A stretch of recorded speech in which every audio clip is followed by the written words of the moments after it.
মানিকগঞ্জের সিংগাইরের sub registry অফিসে জমি ক্রেতা এবং গ্রহীতা যেন ভোগান্তির শেষ নেই। দিনের বেলা অফিস না করে রাতে অফিস করেন সাব রেজিস্ট্রার।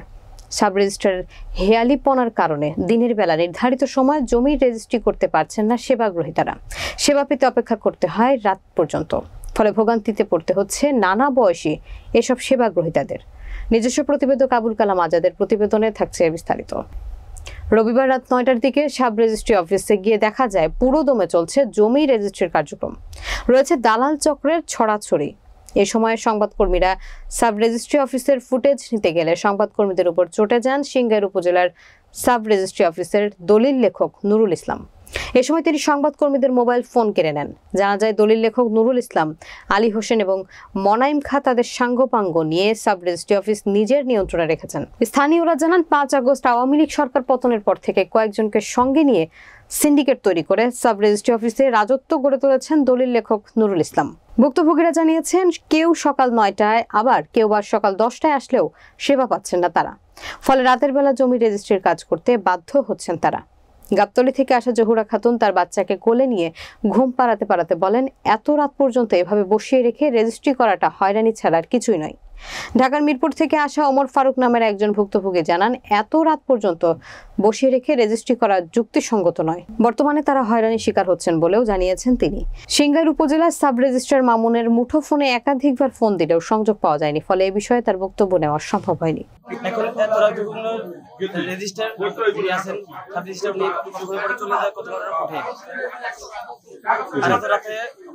অনেকক্ষণ দাঁড়িয়ে রয়েছে, অনেক বিরক্ত করতেছি। এত রাত্রে তো হওয়ার কথা না। আমরা ভালো দৃষ্টিতে দেখছি না, কারণ আমরা জানি যে সারা বাংলাদেশ সব জায়গায় ৫টা ৪টা ৫টার মধ্যে বন্ধ হয়ে যায়।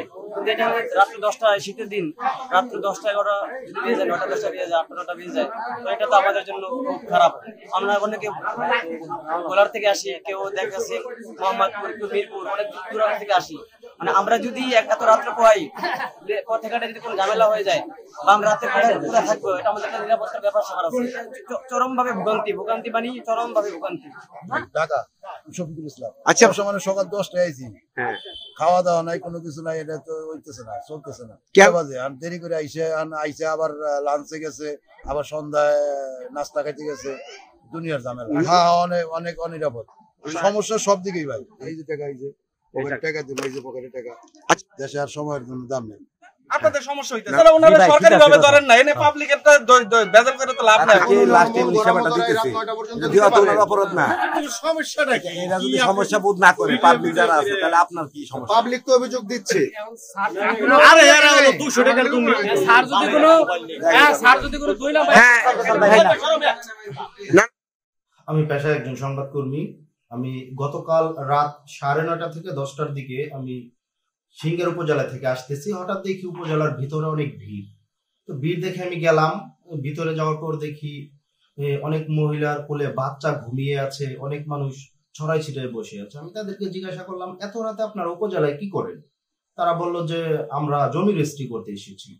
আমি বললাম, রেজিস্ট্রি অফিস তো 5টায় বন্ধ হয়ে যায়, তো এখনো খোলা কেন? বলল, স্যার আসছে 3:30টার দিকে, স্যার এখন খোলা রাখছে। তো আমরা তো ভুক্তভোগী, আমরা কি করব এখন? আমি তাদের ওই বক্তব্যগুলো নিউজের জন্য কাভারেজ করতেছিলাম। হঠাৎ করেই নুরুল ইসলাম নামে এক দলিল লেখক অতর্কিতভাবে আমার উপর এবং আমার সাথে আমার এক চাচা ছিল, প্লাস আরো 2-1 সংবাদকর্মী ছিল, তাদের উপর হামলা চালায় এবং আমার মোবাইল ফোনটিও ছিনিয়ে নিয়ে যায়। তাৎক্ষণিকভাবে বিএনপির এক নেতার মাধ্যমে আমি আমার মোবাইল ফোনটি পেলেও আমি আমার সিম এবং মেমোরি কার্ডগুলো এখনো পাইনি। তারা আশ্বাস দিয়েছে যে ব্যবস্থা করে দেবে। তো আমার কথা হলো, গণমাধ্যম কর্মীদের কণ্ঠ উনি কেন রোধ করতে চায়? আমি তো জাস্ট এটা তুলে ধরতে চাইছি, রাতেও অফিস খোলা কেন? তো আসলে গণমাধ্যম কর্মীদের যদি এরকম ভাবে হেনস্থা করা হয়, তাহলে এই আসলে আমার জানা নাই যে সামনে কি হতে যাচ্ছে।